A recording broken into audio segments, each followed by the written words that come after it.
And now we're ready to start again. The funding environment from funder mandates to industry partnerships. It's my pleasure to introduce today's presenters. Let me start with Rachel Bauer. Rachel, will you introduce yourself and then your colleague? Sure, thanks so much, Mike. It's great to be here today, and I'm glad to see some of you are still coming on. Our participants are going to come on over the next minute or two, as is usually the case. But I'm the PI of AT Central, and we're based at the University of Wisconsin-Madison. And I'm here today with Nancy Marin from Blue Sky to Blueprint. Nancy, do you want to say hi to everyone? Hi, everyone. Good to be here. Nancy's going to share a little bit of information about herself in just a second. But we're also thrilled to have as our special guest today Mike Lisecki, who introduced us and went over the basic information about the system with you just a moment ago. So Mike is going to be sharing some information with you about Maytech, his ATE center based in Phoenix. So in a moment, we're going to share a little bit more with you about both of our projects, but we always like to start by finding out who's joined us today. So you can see the numbers are sort of instantly clicking up. Lots of folks with ATE, some folks with TAC. So far, we don't have anyone else. We just got another. So if you've clicked that other button and you'd like to share with us a little bit about who you are, you can do that through the chat window, and it's a good moment for all of us to remember to keep our eye on that chat window. Also, as we're progressing along through the webinar today, if you have questions, please feel free to type those into the chat window, and Mike or I will pick them up and try to get you answers as we're moving through the webinar. All right. So here's somebody from the Career Services Office at Columbia State Community College. Thanks so much, Frida, for sharing that. Okay, so we have I would say, Nancy, a fairly typical spread for us, wouldn't you, of who's joined us? And Mike, you can close that, I think. This is great. I mean, when we first started doing this a couple of years ago, it was pretty narrowly scoped around the ATE principal investigators. And to see, first of all, that we really don't just get the leads, but we get a lot of staff on these projects and from these centers, and we also get folks from other funding programs is just terrific.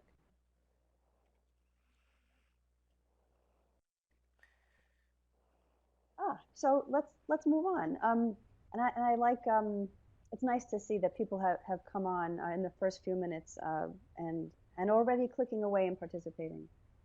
But to get us started, I'll tell you a little bit about what the goals for today are. So those of you who have been with us for the last couple of webinars know that we're kind of making our way through some of the key themes in sustainability strategy. Today's webinar is going specifically to encourage participants to think about the environment in which they're operating, in which they've created something that they'd like to continue developing. We're going to offer a framework, actually give you two different ideas of ways to think about how you'd analyze what the environment is around you. And then, always the fun part of these webinars is we get to share examples with you about how other ATE grantees have been able to use these tactics to come up with some successful strategies on their own. And today, as you know, we have Mike Lisecki, who will be speaking with us a bit later. So we'll start off with a couple of introductions. I'll give you an overview of the role that environmental analysis and the environment plays in your sustainability plans. We'll check in with you about what you know and what you may need to know about the environment, and then we'll give you some ideas on next steps and ways you might be able to learn more. But now let's take a step backwards again and make sure you actually know who all of us are in a little more detail. And we'll start with introductions, starting back with Rachel and the ATE program and ATE Central. Thanks so much, Nancy. So just to remind all of us, since we do have some folks who aren't from ATE, that ATE is a grant funding stream from the National Science Foundation, and it's also a community. It focuses on educating technicians for the high-tech fields that drive the nation's economy. And one of the things that's rather unique about it in terms of the NSF funding spectrum is that it puts community colleges in a leadership role, and that's not always the case within the National Science Foundation. There's a big focus on partnerships, particularly between education and industry, so there's usually some sort of industry partnership involved in an ATE grant, and also a real focus on pathways, looking at taking students from high school through 2-year and 4-year institutions. ATE Central is an ATE-funded project, and our goal is really to support the really wonderful work of the ATE community and help amplify the impact of everything they're doing.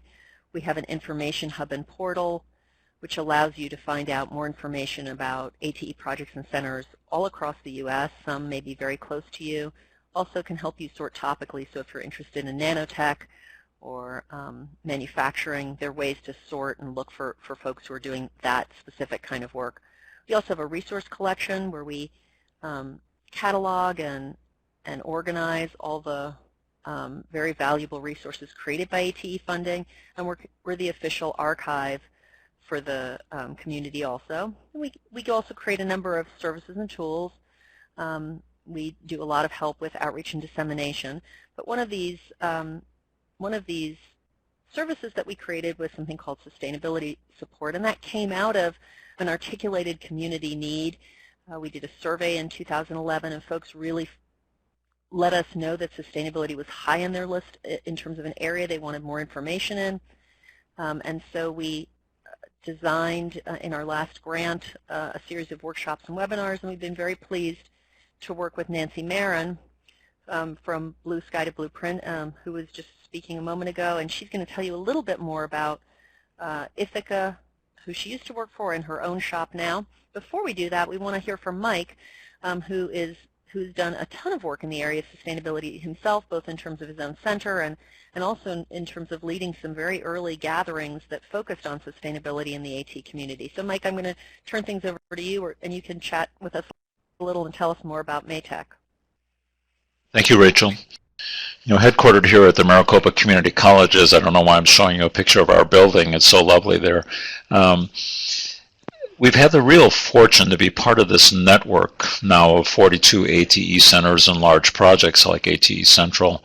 And we're actually in our 19th year, and as I'll stress later in the presentation, Rachel, we're actually at the end. We've ended our formal NSF funding as an ATE center, and I'll try to explain how that drove us in many different ways to look at sustainability, to find ourselves digging in, so to speak, more into our own college district, and then looking at other aspects of community colleges. Also stress our partnership and our presence in our college's workforce development area, and that'll be one of the themes that I'm going to stress today. So thanks very much. I'm going to advance the slide to the next one, Rachel, and I think I'm turning back to Nancy at this point. Is that correct? Yeah, thanks, Mike. And I like the picture of the building. It's Oh, thank you. So I got to know Rachel and the ATE program originally through Ithaca, which is a not-for-profit organization that works kind of at the intersection of technology and higher ed. Some of you may know it for JSTOR, which is a large collection of content, mostly scholarly journals, which was a very innovative project in its time. And that organization, having gone through its own growing pains and figuring out how do we start something that initially was grant funded and turn it into something that can last for years, how can we share that information with other people? And so, because JSTOR is still going strong, so as part of that group, I was with Ithaca S&R, and we took some of the lessons learned, we did a tremendous amount of other research, and we started to share that information more broadly with the academic community.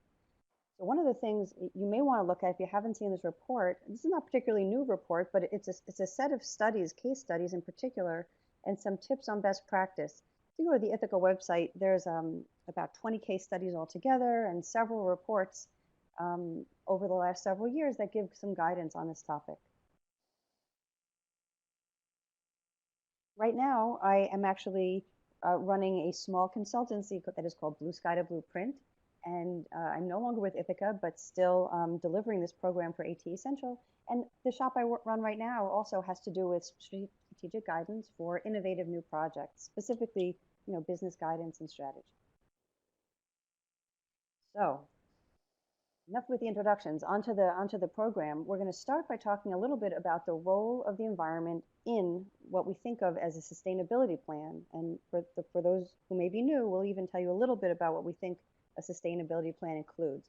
But first, let's start with a poll question to see where folks are thinking about this. All right, so we want to find out a little bit more about what you feel like the most important environment is in terms of your own understanding. So go ahead, you should be able to see the poll now.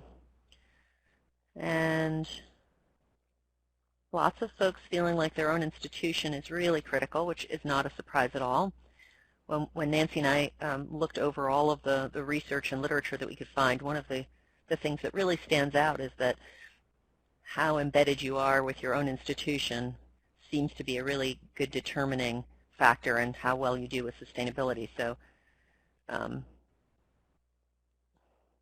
that understanding the conditions at your own institution is clearly really important to everybody. Yeah, and I'm looking at this, and I think it's probably set up that you may only get one vote, but I'm going to take a wild guess that folks would probably love to click a bunch of these things. Absolutely. And if you've clicked on other, please feel free to tell us what that other is in the chat window. Nancy, folks are still having a little bit of trouble hearing you, but so anything you can do on your end to turn the volume up. Sure. Yeah, so if I would love to see what people are clicking as other.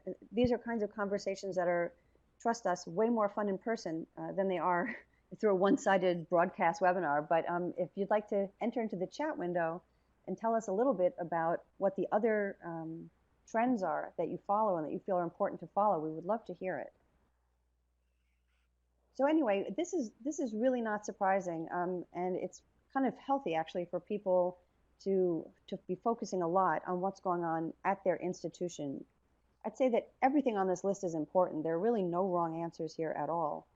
One of the things that we're hoping to do in the webinar today is to encourage you to think that no matter how wonderful the thing you're working on is, none of us is really living in a vacuum. So keeping an eye on the various shapes that environment can take is going to be important no matter what. Looks like we've got a few answers in that chat window. Workforce and economic trends, industry interest in investing in university-based training programs, and knowing what's happening in industry is extremely important to our AT grant. So a lot of industry focus. That's terrific. So,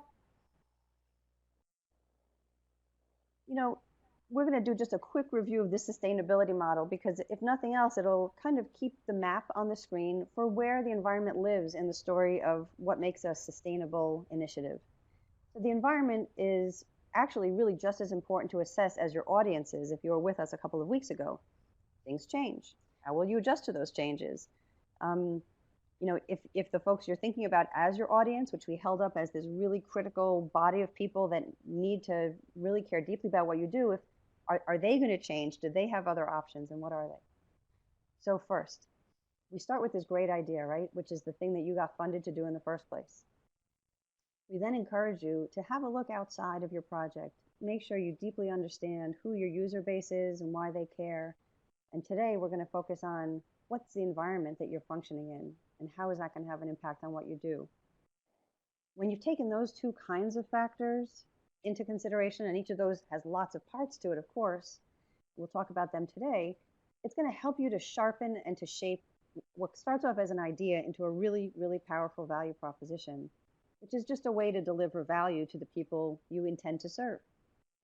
Then, of course, you use that to figure out what you need to do that. What are the activities? How do I arrange goals around that? What's it going to cost? And where will I find funding? All of these things keep happening, and this research and thinking is a continual process. We like to look at it as a cycle. So once this is all up and running, you hope that it's going to develop into a reliable, recurring cycle of investment and value. And one of the ways to do that is to keep an eye on the audience and on the environment. Make sure you see things changing before they change.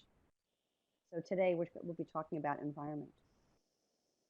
So here's a little example of how that could pay off, right? You have this strong value proposition. I have my little trees there standing in for the environment. and an encouragement to be responsive to how things change now and in the future and to plan for those changes. Specifically to clarify the way that what you're doing is different and better than what others may already be doing out there in the same space. That can translate in lots of ways for sustainability. And those of you who've joined us before know that sustainability is not just about money. So the little smiley face means impact. Specifically, how are you offering users and stakeholders something they're not getting elsewhere in this environment? You're really giving them something unique that's so valuable to them. That little building is a stand-in for your host support that you already signaled is critically important. How can you stay closely attuned to how your initiative is actually driving towards the larger goals and priorities of your home institution? And finally, money does come into play at some point. It typically does.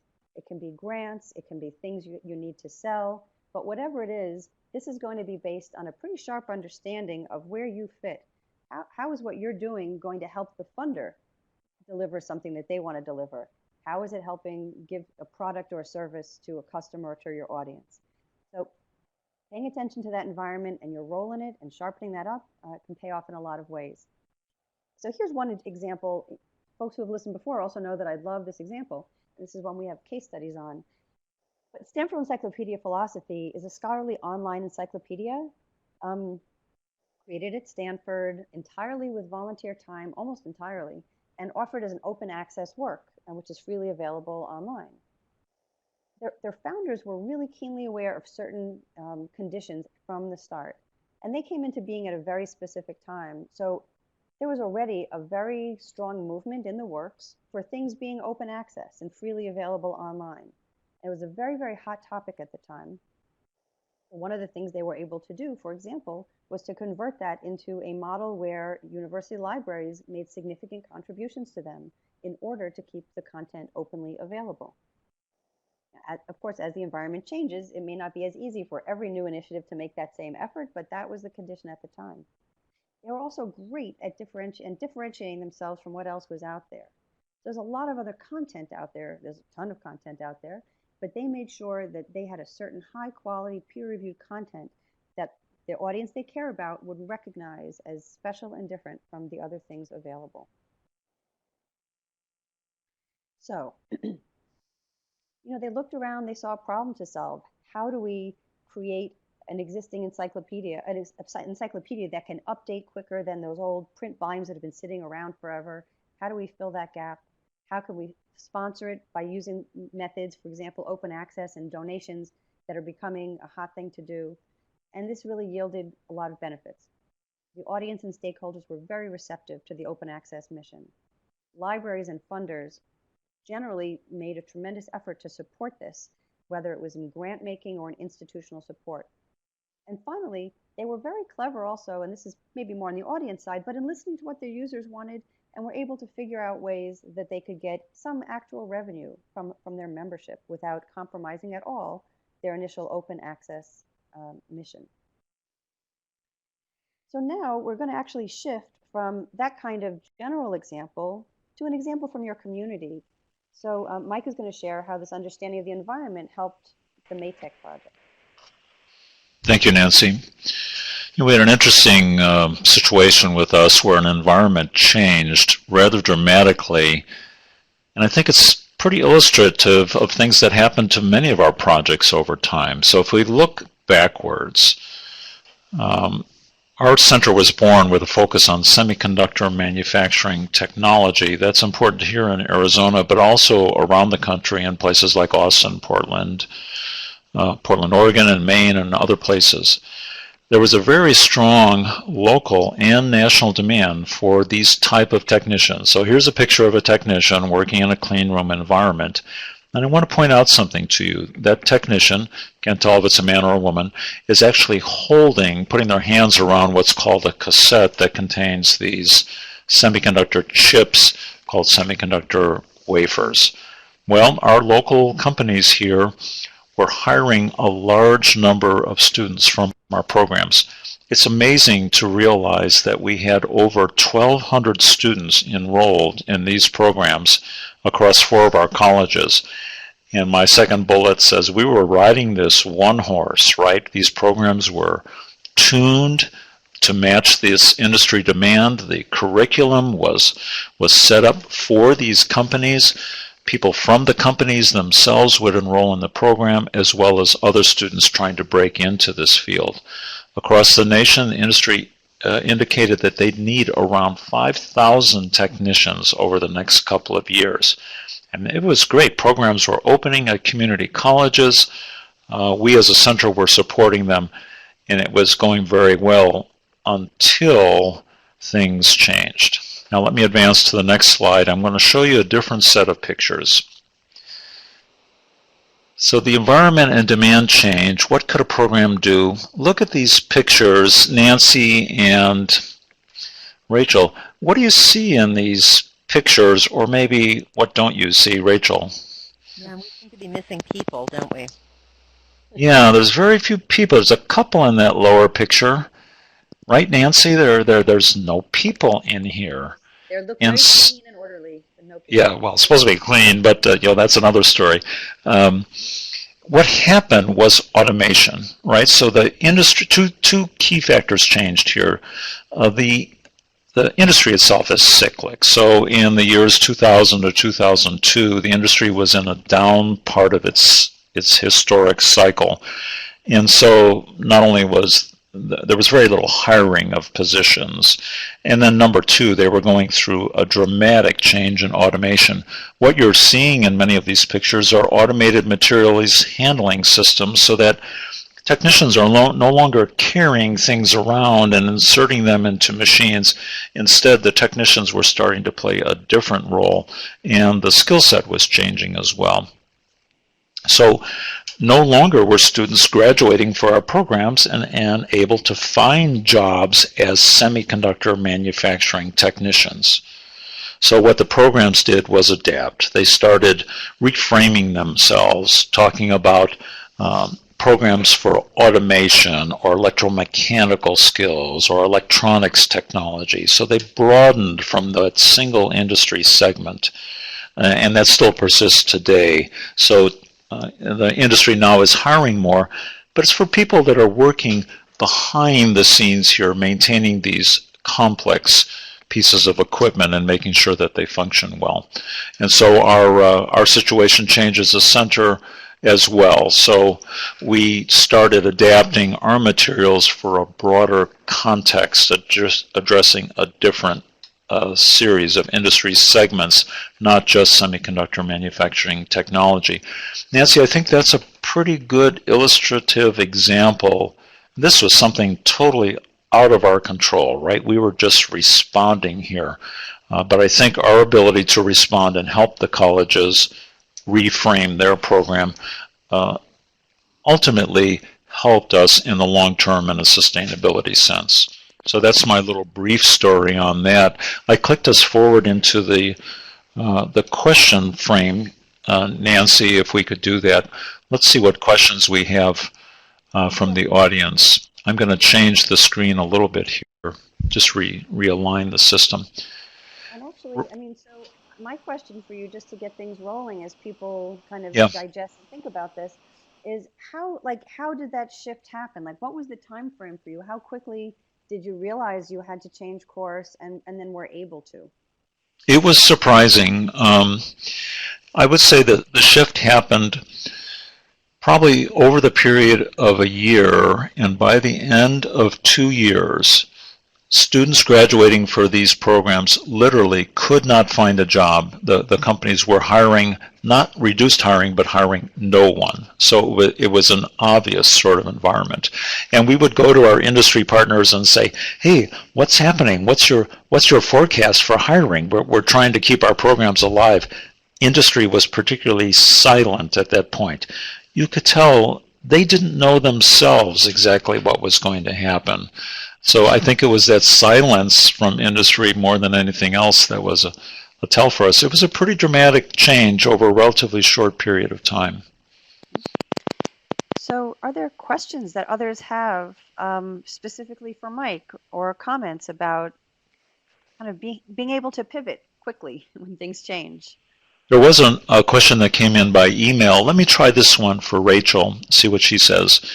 Rachel, the question that came in by email that says, okay, a lot of us are interested in our institution, knowing the changes in our institution, but isn't industry the more important player here? In fact, if my project is really well supported by industry, isn't that the key thing? Who cares so much about my institution if I've got industry support? I don't know if you can respond to that, Rachel, and then we'll try Nancy. Sure, I'd be happy to, Mike. In talking with a lot of the ATE grantees, what we hear from folks is that usually in terms of the environment they're working in, it's some combination. In this day and age, it seems pretty rare that industry is just going to say, fine, we'll support everything you're doing, all the activities of your project or center. What I hear from most people, and I think Nancy would agree, is that you sort of slice and dice. First of all, you figure out what's very impactful, what's the thing that's having the most impact on your audience, and then you look to your partners, whether it's that institution or industry, and see which pieces are good fits in terms of sustaining. For a very small project, while industry may be a pretty critical partner in some ways, if what they're working on is just creating a piece of curriculum that's ultimately going to be adopted by the institution itself might be the more critical partner. The sustainability plan for their project might be literally that they create the curriculum, it's adopted by their institution, and that is it. It's sustained now. It's going to continue to be taught and reworked as needed at the institution. For a larger center like yours, or for FLATE, and we had Marilyn talking to us just a couple weeks ago, it's probably sort of a different situation, and there may be things that industry is happy to pick up. There may be other things that they're just not interested in paying for. So I suspect Nancy may want to elaborate on this a little bit more, that it's really a combination of those things. While those industry partnerships are critical in terms of understanding the needs of industry as you craft curriculum and craft activities, they may or may not be willing to chip in actual financial support to sustain things. On the other hand, they may give you equipment. There may be other ways they sustain your work. So I hope that's helpful. Yeah, I actually thought when I first started working with you guys, I remember personally having to realize, I assumed that students and faculty for sure were the audience and the chief stakeholders in anything that these initiatives were doing. And fairly recently, people started to characterize this a little differently in terms of, actually in some ways, since our job is to prepare a well-trained workforce, industry is actually just as critical a stakeholder as the students in our classroom, because if we're not doing this for them, then we might as well not be doing it at all. And that was a bit of an eye-opener, and that really does puts industry front and center in terms of a need to know exactly what they require and where they're going. If they no longer need a certain kind of worker, I'm sure that that's the information that you want to really have the pulse of very, very quickly. In terms of Nancy. Yes. I'm sorry, you go ahead. I was just, the second part of my response is back to the host institution. So it may be, and we've also heard that while particularly some of the centers can achieve fame and fortune, or at least national recognition for the great work they're doing, it can be harder to get that recognition even back at home. The reality is that colleges and universities are big organizations, and there's a lot of ways that they can help. So some of the studies that I've done, we actually did a study about a year ago that we called the host institution, because we wanted to figure out if you're even a faculty member and you get funded, the funder actually is relying on that host to kind of be the backstop if anything goes wrong. So the reality that we found was that while even the most kind of courageous and forward-thinking PIs would make progress in supporting their work, there was a tremendous amount of support that was still coming from the host institution, and it was coming easier and more if, depending on how sophisticated the PI was in making those appeals and making them in a very kind of, concentrated and targeted way. So I'm sorry, Mike, but that was the second part. That's a good point. Host, I think, is still quite important. One of our attendees points out that by having active business and industry leadership teams, they can help you forecast these changes as well. You sort of alluded to that, Nancy. too. I just wanted to point that out. Let's go ahead in the interest of time and change back to our presentation format. I'm going to change the slides now. Nancy, I'm going to advance one slide and turn back over to you. Thanks, Mike. And I hope my sound is better now. I get the sense it wasn't great before. Let me know if it's okay now. I think it is better. Thank you. The next piece here is terrific.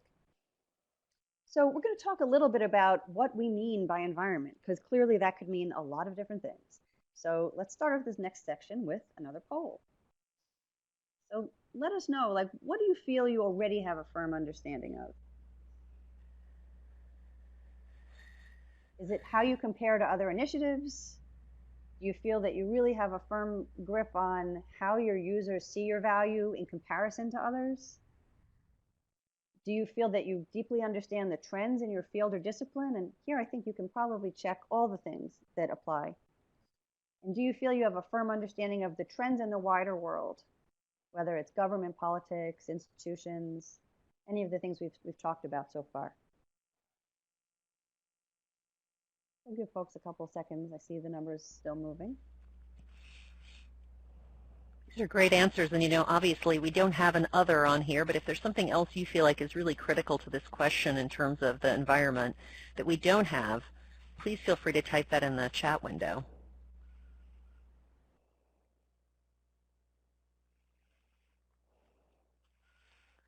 So my commentary on this would just be that there's really, again, nothing here that is unimportant. So I'm relieved, and I'm sure all of you, to some extent, it's hard to know how many people responded because this is multiple choice, but I'm guessing that everyone who's responding is saying that they have a good understanding in the trends in their field, because that's really where you live, and that's what you do every day. So that should be kind of like the groundwork for everything else.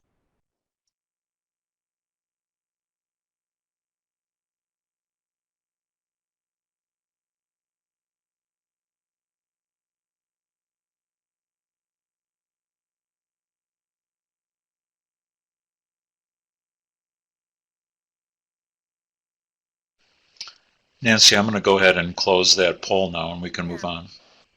I think that's good, Mike. Thanks. I think we might have lost Nancy, Mike. Can't quite tell. Oh, yes, we have. I've seen that. Hold on, folks, just a second, and we'll restore connections with Nancy. Let's work on that. Let's see what our next slide is here. Okay. So in just a moment, Nancy will talk a little bit more about the environment itself.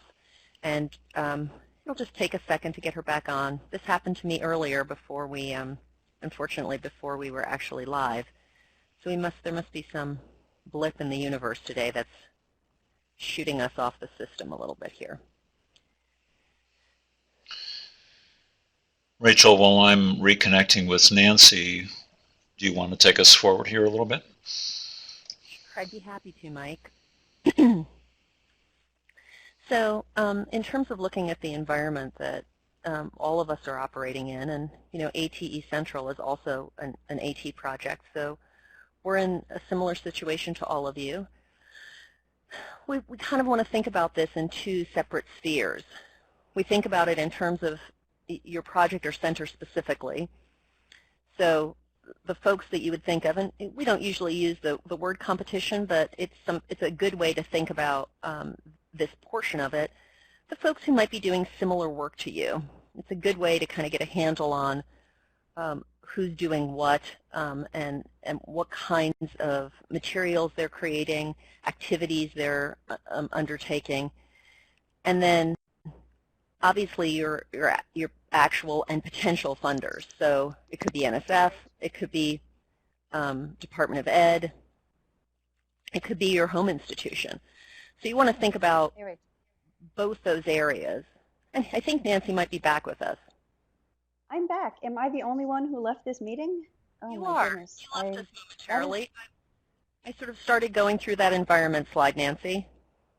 You did such a great job. I just got a message that my system was leaving the meeting and coming back to the meeting. So I'm glad to be back with everyone. Welcome back. Anyway, but so everything that Rachel said is, of course, entirely right. And I just wanted to set up the framing here that because we're going to talk about two different kinds of environment. One is just you. What are you doing and how does it compare to what other people are doing? But the other one we don't talk about a lot, although Mike also has some great examples of this, including what he just shared. The world is changing. So even if your project is still great in delivering to users, there might be bigger macro forces out there that it's definitely important to pay attention to. So we're going to walk through first one and then the other, and then Mike is going to come back and give us some more terrific examples. So the first up, maybe the most controversial, it might be a little bit counterintuitive, but let's give it a shot.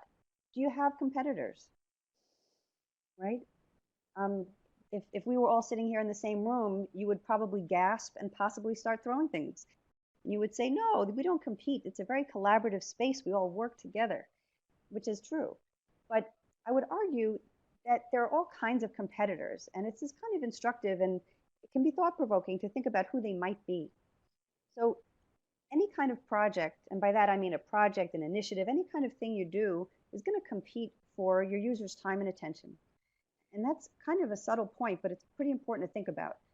So they could be doing something else. They could be coming to the program you've established, or they could actually be going to someone else's, or even more disturbing, really, they could just choose not to go at all.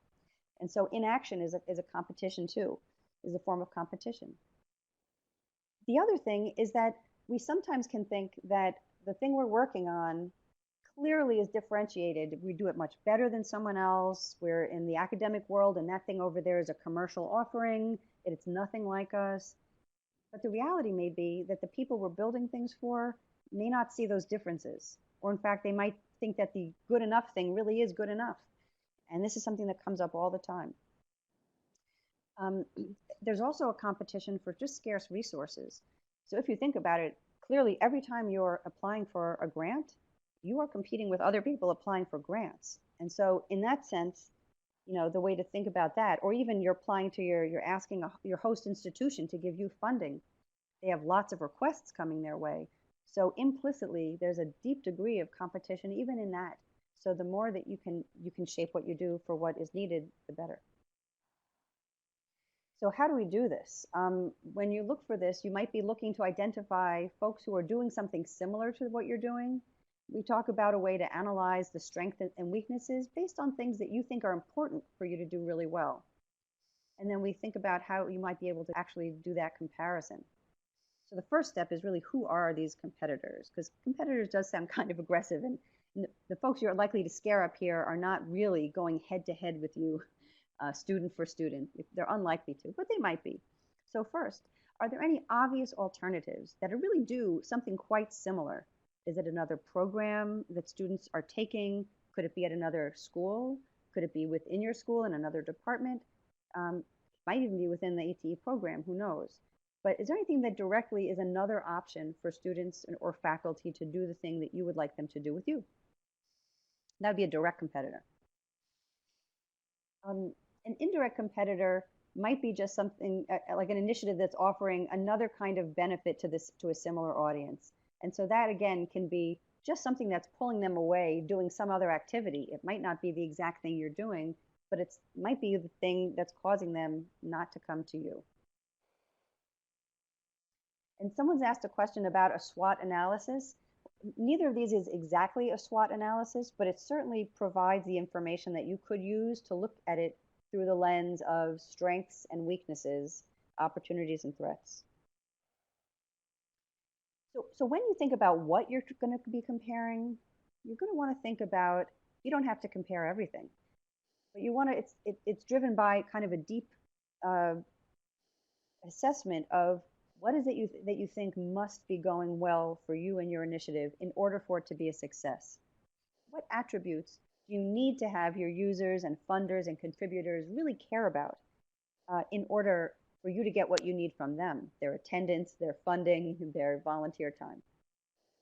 So once you figure out what those attributes are, how do you go and find out how those competitors measure up? So are there any questions at this point? And then we're going to jump into what actually this grid might look like if you were to try this. There was a question, Nancy, and it has to do with this. Do you do this yourself? Do you do this competition analysis yourself? Maybe your own view is jaded, or do you contract or find somebody from the outside who can look sort of independently at this? Are there pitfalls?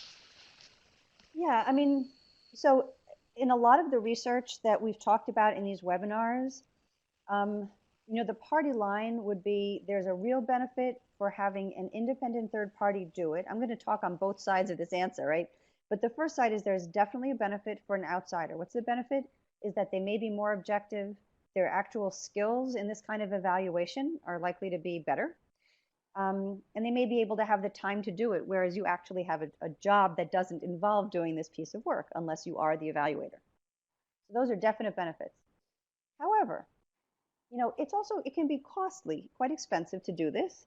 And some of it can be done, even if it's at a fairly light level, it can be done by you.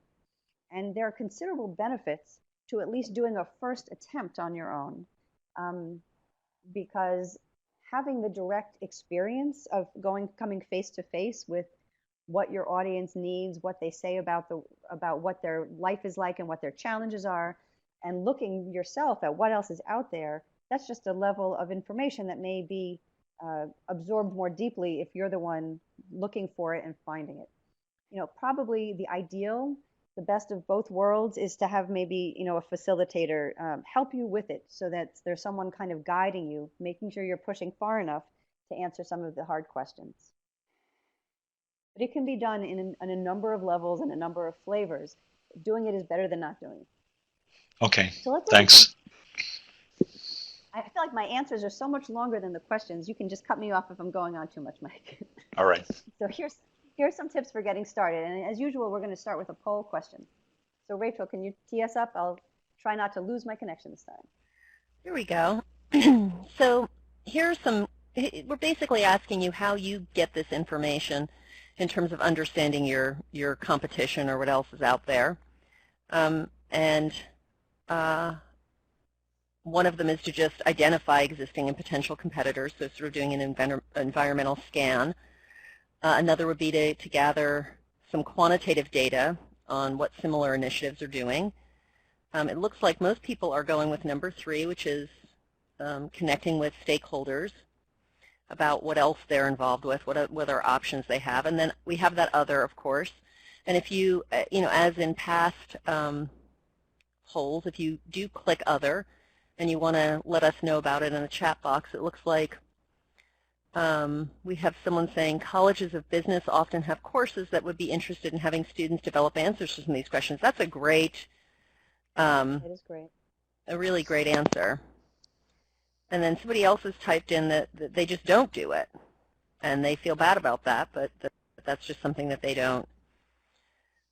not doing in terms of thinking about these competitors. So I mean, these are people are talking about the stakeholders, Nancy. That seems to be our highest.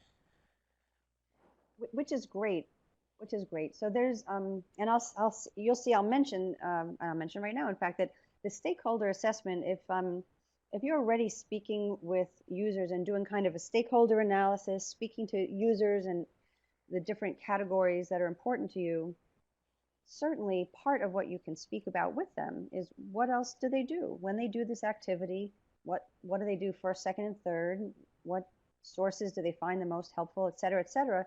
That actually is a terrific way of surfacing who some of these unanticipated competitors, in air quotes, really are, because that'll come up when you just ask people an open-ended question to talk about what they do when they do the activity that you care about.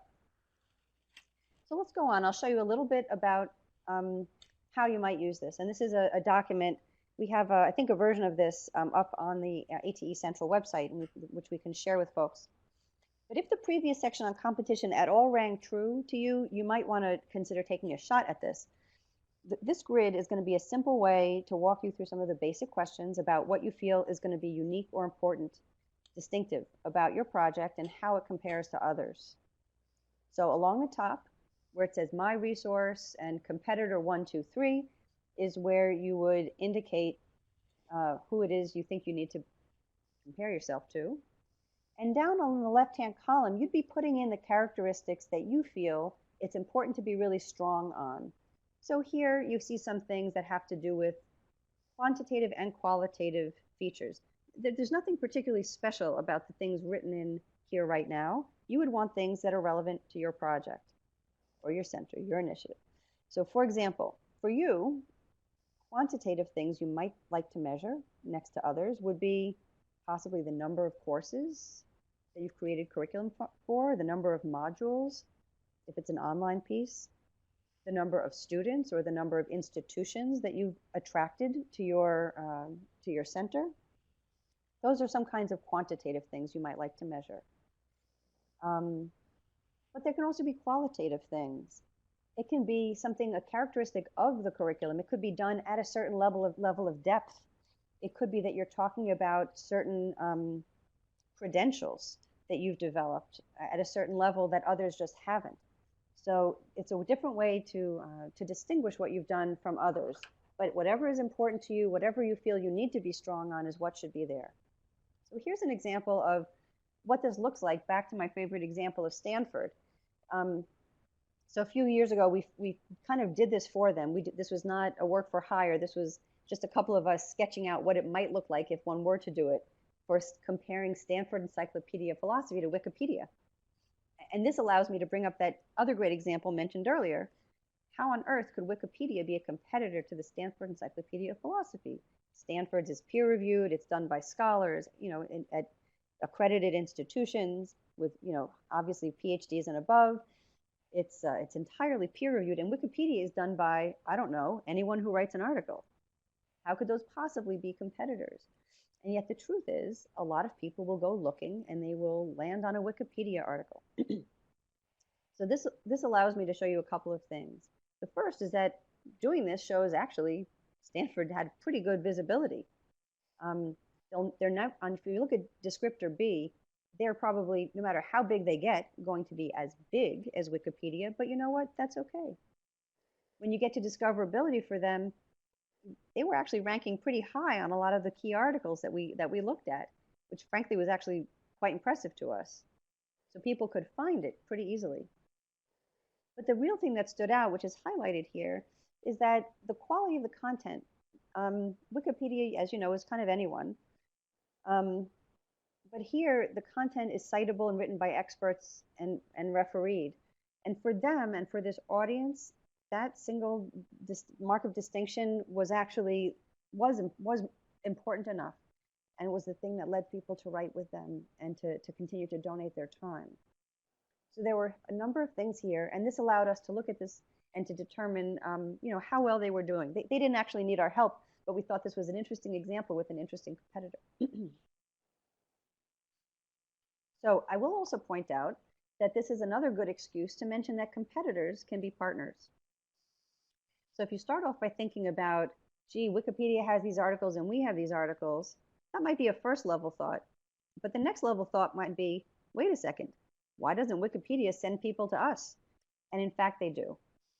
So by finding something that's similar enough, there might be all kinds of interesting and extremely fruitful partnerships that you can develop. So in the case of Wikipedia, it means making sure that references there include SEP articles as citations that people can then go to. It's a terrific way to do it for them.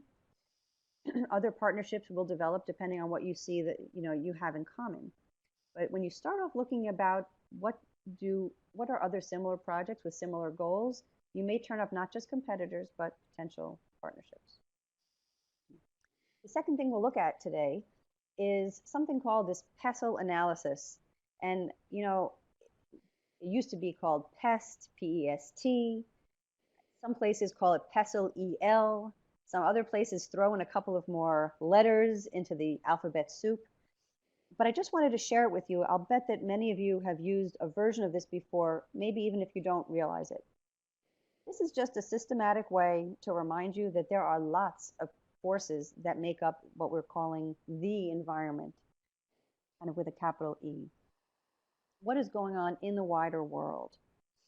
So when you look at this, there might be lots of things that you don't typically think about when you're focused on delivering the thing you wrote a proposal for, but that you want to keep an eye out for. So I'll just quickly walk through what some of these reminders are. So the first can be changes into the political environment, or just things happening in politics and government.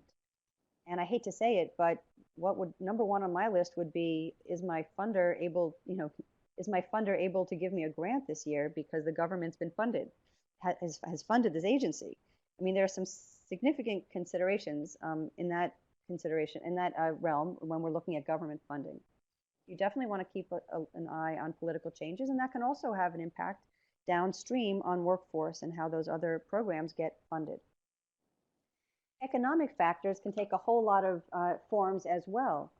In addition to the idea of actually, funding, there are other things like just how is the economy going? How is the economy at the university level going? A lot of this will depend on who your stakeholders are.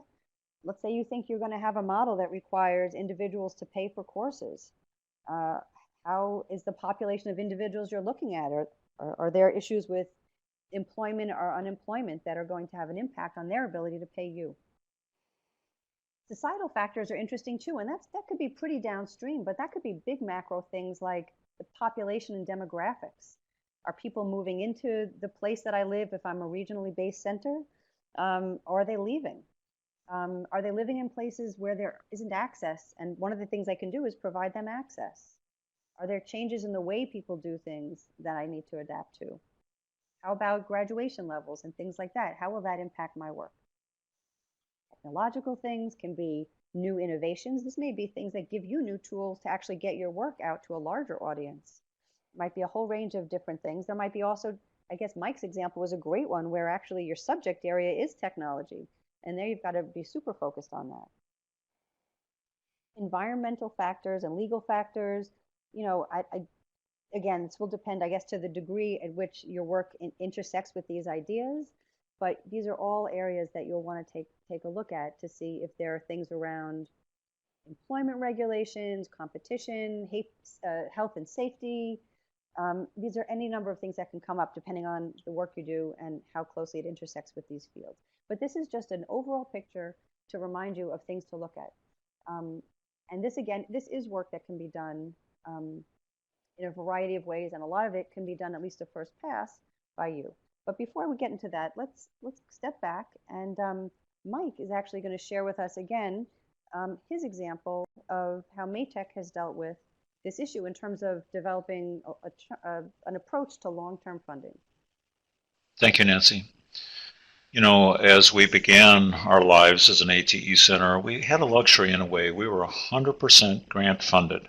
That means we had 100% of our attention on curriculum, faculty, professional growth, and program growth. Everyone working here was 100% focused on that single thing. And that helped us. It helped us develop as a center, create the resources that carried us forward into different areas. And the funding horizon was pretty clear. That first, grant funding was a 6-year window, well, 5 and then expanded to 6. And so we had an advantage, right? We had a clear thinking. But as we started to move forward, we realized that grant funding obviously doesn't last forever, and we started to think about other strategies. So let me show you one of those other strategies that we talked a lot about.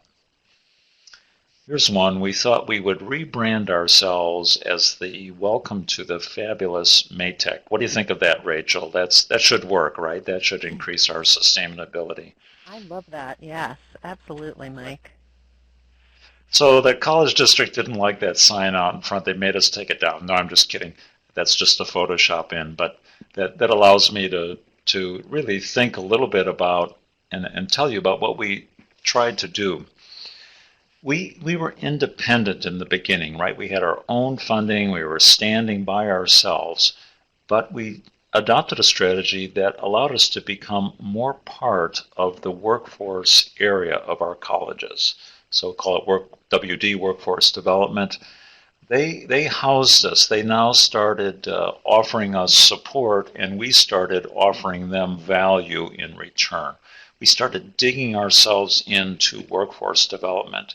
We also saw this as a trend across the country, right? There's a conference called the Workforce Development Institute that happens every January. And leaders at community colleges were talking about workforce, and major grant initiatives like the National Manufacturing Institutes have a overt workforce component. So we wanted to be part of that. We wanted to add value. We thought, we know how to do grants, we can bring them in to the workforce side. You can see my sub-bullet there. We really tried, Nancy, to get on that workforce bandwagon to become an integral part of our colleges instead of a siloed center, so to speak. And I think that worked to a degree. It wasn't perfect. We write grants now more in partnership with others than we do as Maytech grants. So maybe there's a little bit less direct monetary support for us, but we find ourselves more established within our college. And over time, the colleges, in addition to housing us, have now funded 2 of our staff members, and that really helps as we take this long-term approach to becoming a center that's still involved in the ATE program, but is also much more of a center that's really hosted and now supported by the Maricopa Community Colleges as essentially our main support structure. We still write grants, we still sell curriculum and materials, but we see ourselves now on that workforce side of things. I think that's made a difference to us, Nancy, as we've thought about this thing called sustainability. I'm going to advance one slide. Go ahead, Rachel. Yeah, it looks like we have a question from Becky who's asking, how can you be 100% focused on deliverables when grants require so much reporting and tracking? Well, I guess the reporting and tracking, of course, I think that's part of that same equation, right? So describing your deliverables through reporting and tracking, I consider that part of the 100%, that reporting requirement as well. It's a good question, but that's part of it as well. Yeah, it really speaks to sort of broader impacts and sharing out results and things. Here's my last slide today. You know, we go from that other building. So here's Maytech today. No, I'm just kidding. This is our actually community college district building.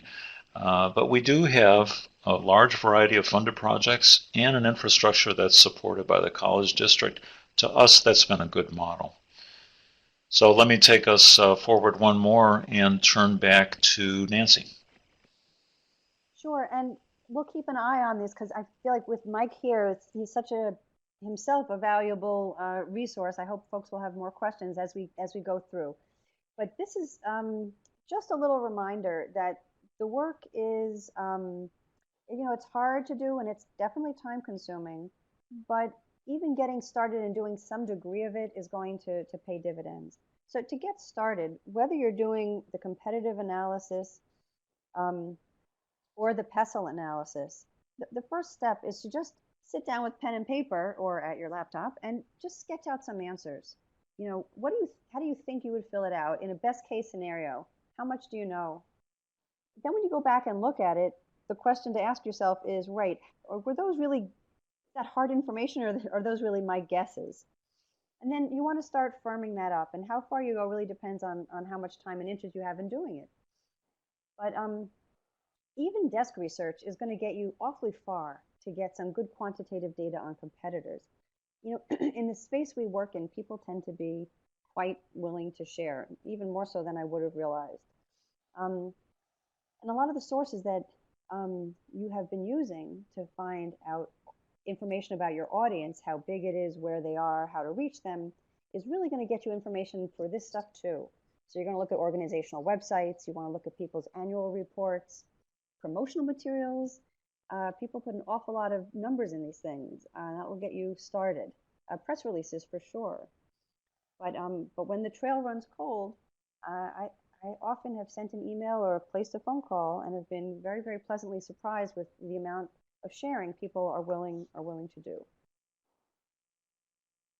Beyond that, you know, if you already have planned to go out to users and stakeholders, you can actually use that, because that's a lot of work, right, if you're doing it already, And you can use that kind of vehicle, whether it's a survey with open questions or multiple choice questions, or whether it's an interview guide that you're going to take someone through, to build in a series of questions that specifically addresses the environment. So those might be things like these open-ended questions about people's lives. If you're asking something like, what courses do you use now to learn about blank? Or, how do you prepare for, entering the workforce or this particular field? When you're asking that, you're not just asking how you do it, but you're asking, no, really, where are you going? What websites, what institutions, what programs? And that actually often can help to surface who these competitors/partners are. So you're actually having the people in the field who are really the experts on this tell you, where do you go when you need information on blank? Hey, you're our audience. What are your greatest concerns in the next years? You may find out that they have their finger on the pulse even a little bit more than you do, because it may be that this is what they're thinking about every single day. So in other words, you can use the interview and the survey techniques while you're learning about your audience in general to also learn about who they go to when they're not going to you. So to sum it all up, understanding the environment is obviously very, very important, as none of us is operating in a vacuum. Early knowledge makes it easier to shift gears. Mike gave us that great example of a pretty abrupt shift. So it's doable, but not easy and not that much fun, I'm sure. None of us want to get run over when those changes come. And even if it's not a crisis that you're facing, this kind of research serves as a powerful tool for really sharpening the value of what you do. It'll help you identify where you can do something unique that no one else is doing. And if you get lucky, it even exposes some gaps that you might be able to fill. So just the reminder of where this all fits in the big picture. When you're thinking about sustainability, you first want to nail, what is it that we're in here for? What is it that we want to do? What impact do we want, and how are we going to support that? What activities will we do to be able to continue delivering the impact? What is it going to cost us? What kind of people? What kind of time? How valuable is this to our users, and in what way? And that's the piece of research we talked about at the last webinar. Here, what role does what I'm doing play in the greater environment? And finally, how can I support it? And as you can see here, once you've talked about, when you've learned about the value that you have to your users, the value you have to in the greater environment, this is where your cycle starts. So that may change what you thought that initial goal was. You may change the activities you deliver based on what you learn. You may change the way you deliver it, which will then obviously have repercussions through your budget and the kinds of resources you'll need going forward. But this is just a reminder that there's a nice cycle that develops here, and it all is based on an ongoing set of research activities, for lack of a better phrase, that some of it will get done through your professional evaluators, but a lot of it can be done in an ongoing way. We have a great question coming through about, in a Pestle analysis, how do you know what factors are most important? I would say that anytime a team does a Pestle analysis, probably the most fun is when people fight with each other about which of the factors are most important. I don't think there's an objective answer to that, but you are right that not every factor is going to be equal for every project. So when you start to look at it, the first layer is just to find out as much as you can find out. Your team may want to do something like assign weights. Once you figure out what those concerns are, some people can say, let's weight these things in terms of their likelihood of happening and the potential impact if it does happen. And so you can do things with a series of weights, so that just because I put something like that says the natural environment on the list, for us, what's really going to matter is government trends and funding. Or for us, what's really going to matter is the demographic makeup of our immediate population. So you're very, very right. They don't all count equal. You'll definitely have to figure out how to weight them, and there are ways that you can do it, either by numbers, but it's usually through a conversation with your team. So I'll just remind the gang that we have lots of great examples, including some that were NSF funded. These are available on my website and also on the Ithaca SNR website. And these are 8 to 10 page case studies that include budgets and everything that folks can have a look at to get examples. What's nice about these is it actually talks about how the project leaders faced a dramatic moment of change and how they dealt with that change. And I will also take a moment to mention that Blue Sky to Blueprint is running a 3-day intensive boot camp to cover a lot of these questions, especially audience and competition in the environment. It will be August 8th through 10th in Chicago, hosted at Northwestern, and there's more information on the Blue Sky to Blueprint website. I think it would be also great to mention too that Nancy and I will be doing a workshop at the PI conference this fall. So for those of you who are part of ATE, it's an opportunity to come and work directly with Nancy for a few hours. We'll have more information about that up on the ATE Central site, and of course it'll be on the AACC ATE PI meeting pages also. You know, Rachel, one of the questions that came up is, will this presentation be recorded? And I just want to remind everyone that yes, as a result of registering for this webinar, you automatically get a link to the recording and the slides. So thank you, everyone. Some closing thoughts, Rachel and Nancy.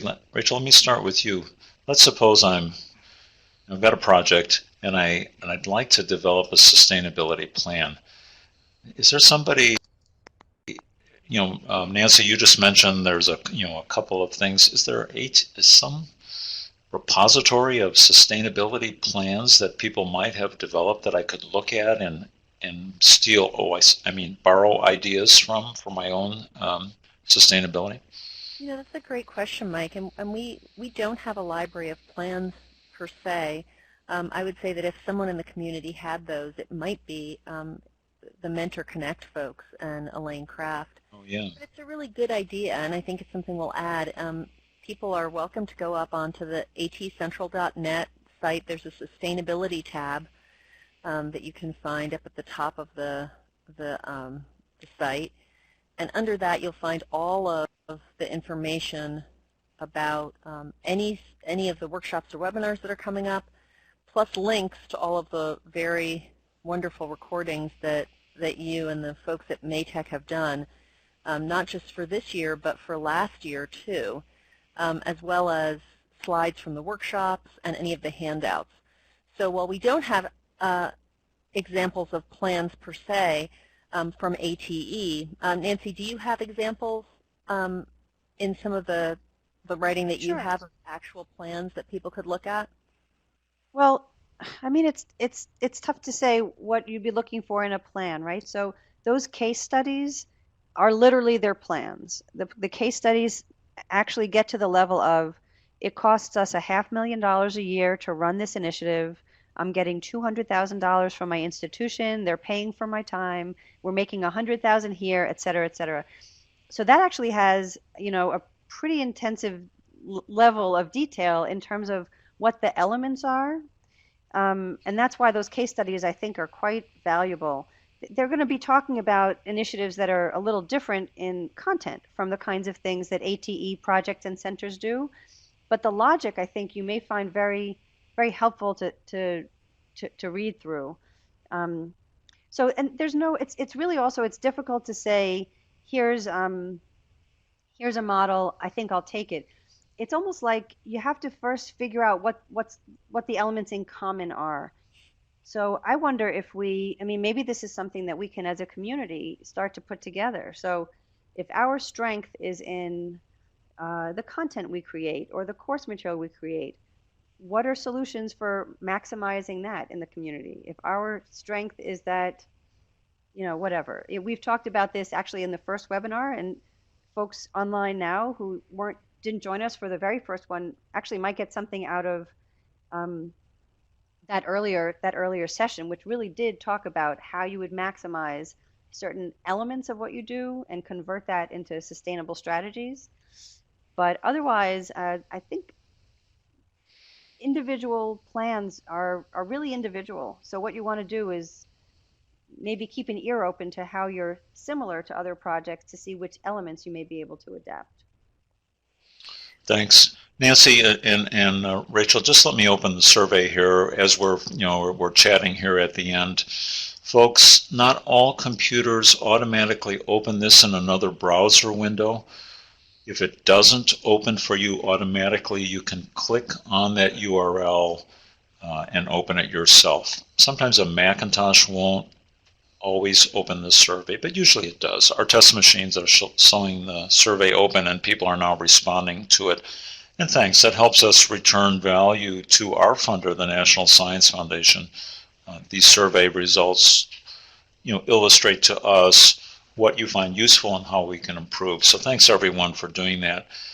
Nancy and Rachel, another interesting discussion today about the sustainability plans. And I'll have to be honest, I wasn't aware of this Pestle Analysis approach. Apparently there's a shorter version called PEST as well. Nancy, what's the difference between the PEST and the Pestle versions of these things? I think, and there are others. I think, so there's PEST, which is the first one, which I kind of, how could you not love that as the acronym? Yeah. So they're the same factors. I suspect that at some point legal and environmental became trendier elements to add on.